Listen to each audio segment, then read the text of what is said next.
It's such an interesting question, no? Kasi we are very much products of our past. But it is still up to us at the end of the day whether the past will weigh us down and chain us down or not.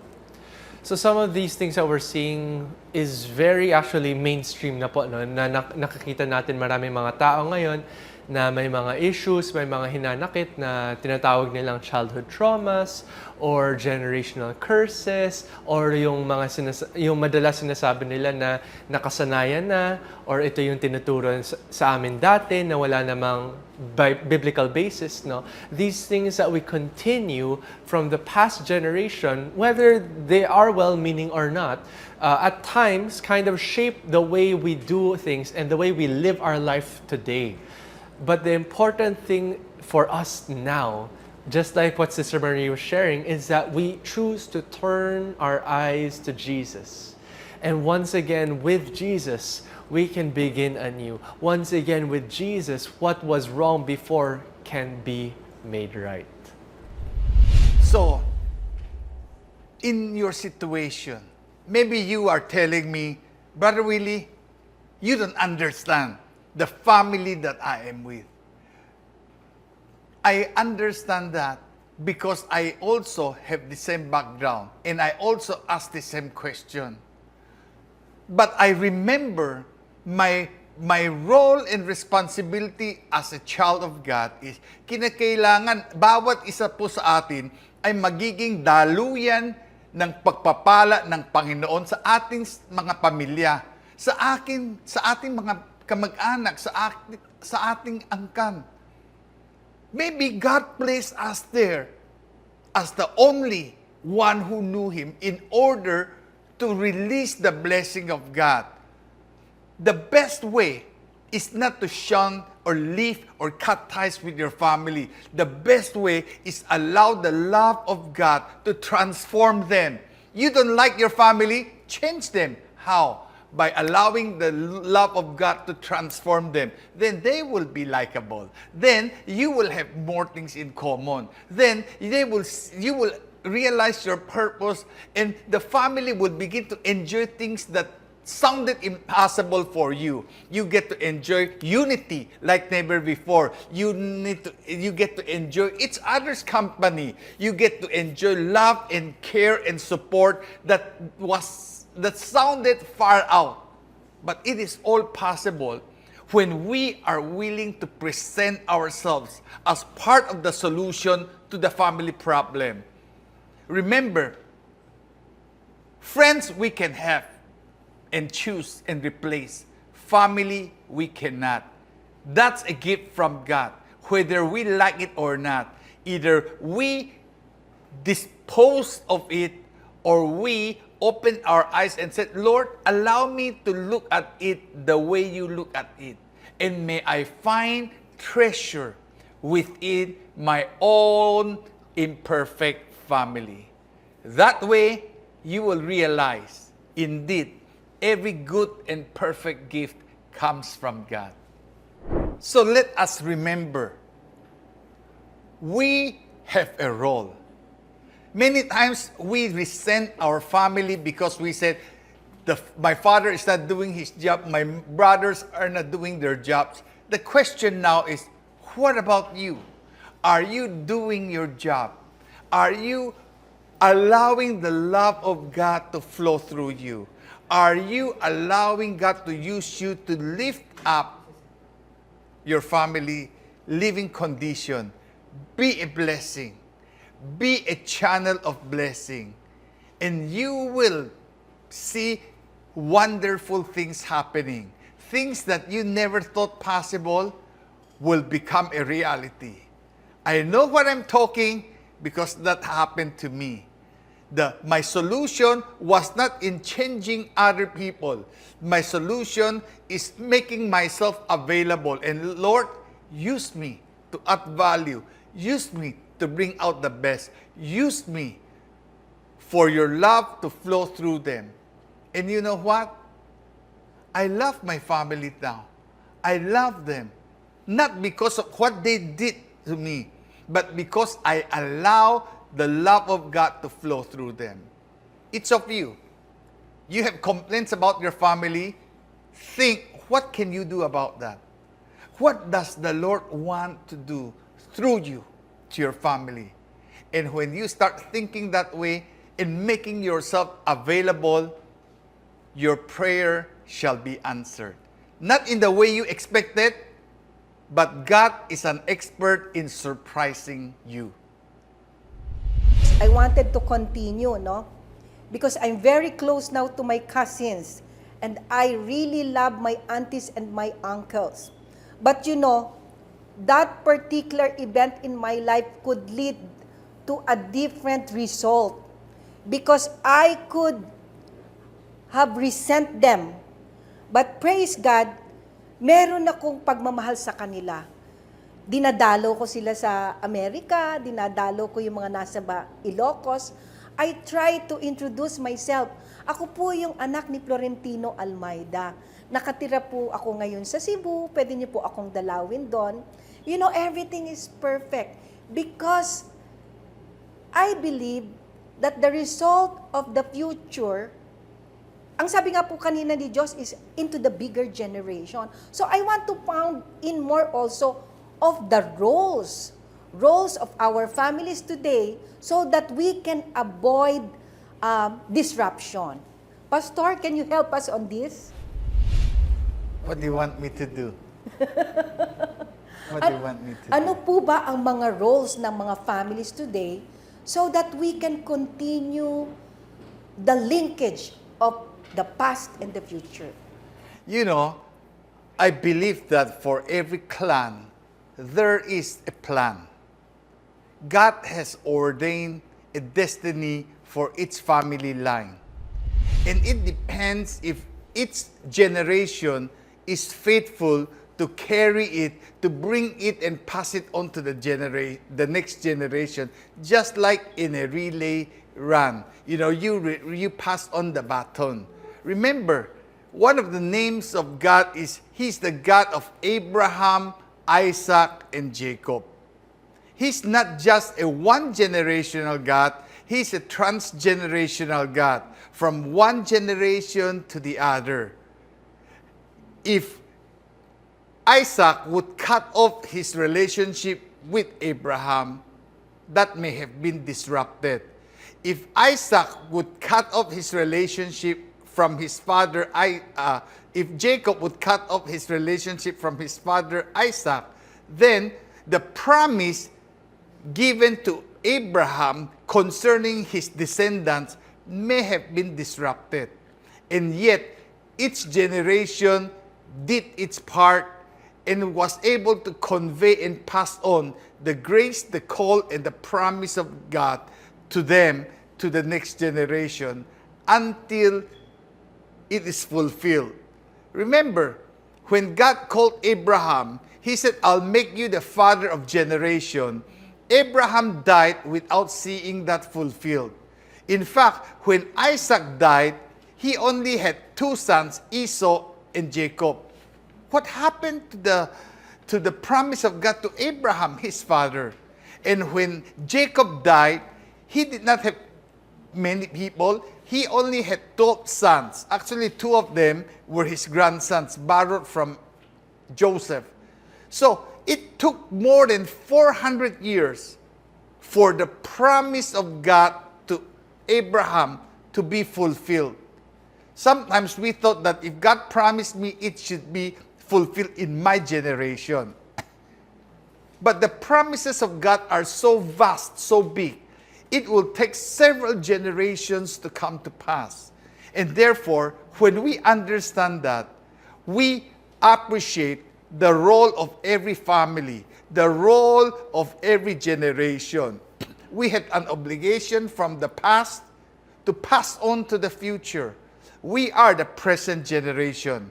Whether we do well or not well will affect the next generation. And of course, gustong-gusto ko yung sinabi ni Pastor na for every clan, there is a plan. O di ba medyo pang Instagram yan, but it is biblical. So we encourage everyone to get in touch with your families. Because as written here in Genesis 2, it is important that you know your lineage. And on the basis of that, ano-ano pa ba yung mga role ng mga kabataan ngayon? Josh, anong maidadagdag mo sa usapan natin tonight?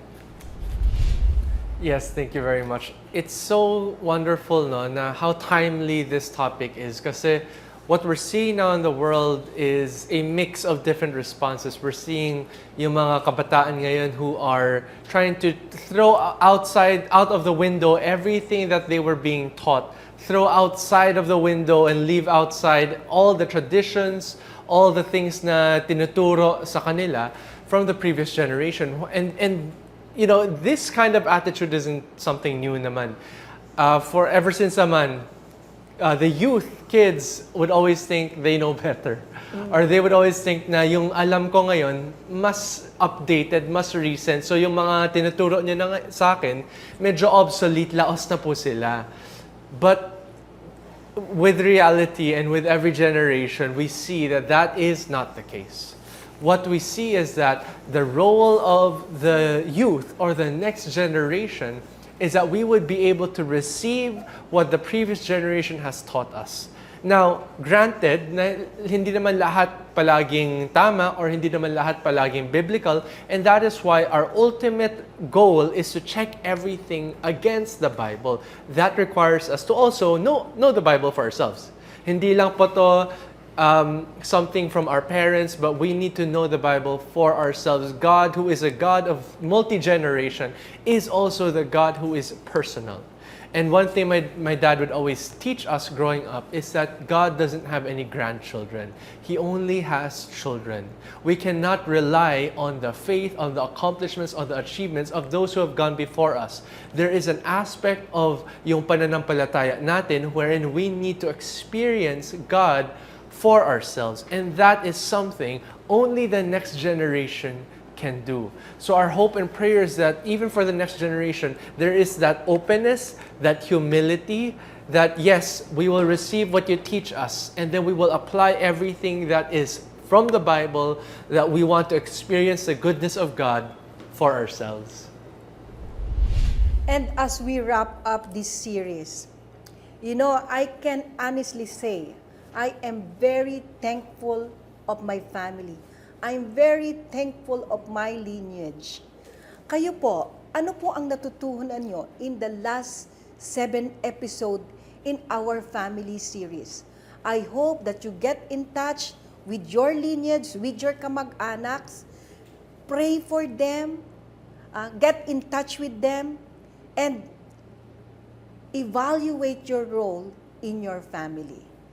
And so, right now, let us go on first to our communion, and then we will summarize later before we close our episode 8. You know, Sister Marie, you're talking about our obligation to pray for our clan or our family. I would like to share my personal testimony. You know, as several of you already know, I was bought from an abortion clinic for 3,000 pesos. So yun po ang halaga ng aking buhay. 3,000 piso lamang po. Mas mahal pa po ang cellphone. But more than that is the fact that I was bought from an abortion clinic.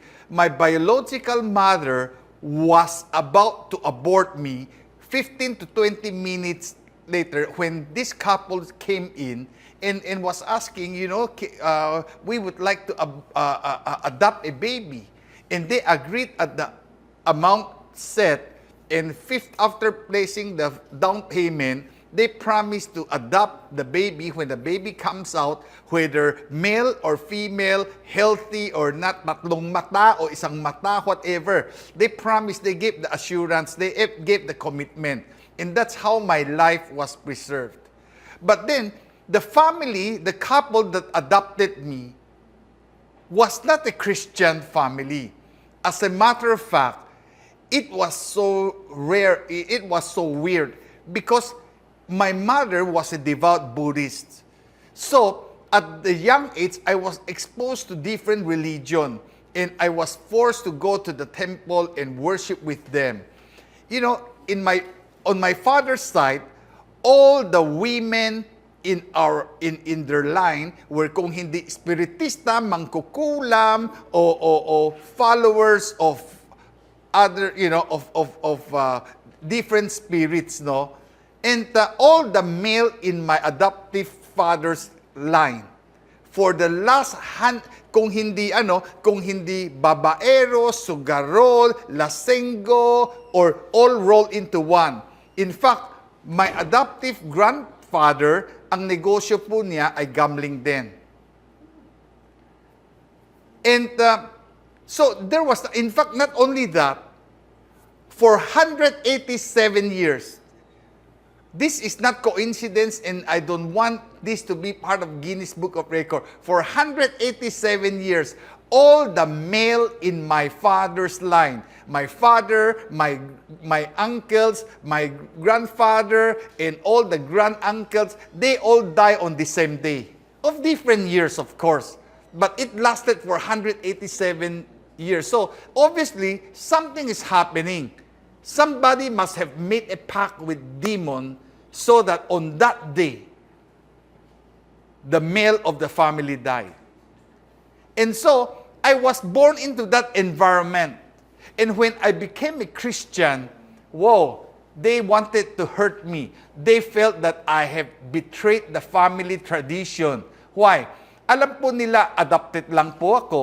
Alam po nila ang aking halaga, 3,000 piso. Alam din po, nang galing lang ako sa abortion clinic, dapat hindi nila ako inampon para matuluyan na ako.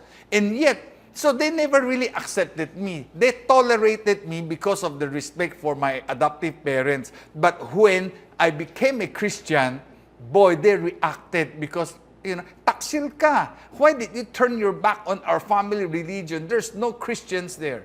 And so I was persecuted. I was shunned. My cousins refused to talk to me. But I know it was not an accident. I was adopted by this family. They did not like me, and honestly, I didn't like them. I didn't choose them.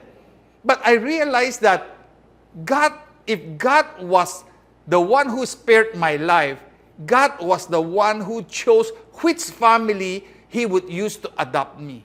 And for that reason, I started trying to look at the situation, at my situation, through His eyes. And I realized that although my adoptive parents did not have any positive spiritual inheritance for me, they gave me good education, they took me in, they loved me, they allowed me to grow up. So, instead of being resentful of how I was treated when I became a Christian, I understood my obligation to pray for them. Every time they would curse me, every time they would insult me, every time they would avoid me, I pray for them. I was the only Christian, and they didn't like it, but I pray for them. It was hard because I thought I would be witnessing for them, but you know what? Nobody wanted to talk to me. They did not want to give me their new address where they live. I don't have their phone number. They would not even talk to me. When I go to family reunion, everybody will leave. No, they just acted as though I did not exist. But again, I started praying for them. I said, oh Lord, you have used this family, used this clan to preserve my life. I want to be a blessing to them. So although they did not want to talk to me, so I did not have opportunity to share the good news with them, but I prayed for them. I prayed for them. And it was years later when in one of the family reunions, when I went there, expecting to be avoided, lahat sila nagsilapitan sa akin. They came to me and was excitedly because they knew I was a Christian all these years.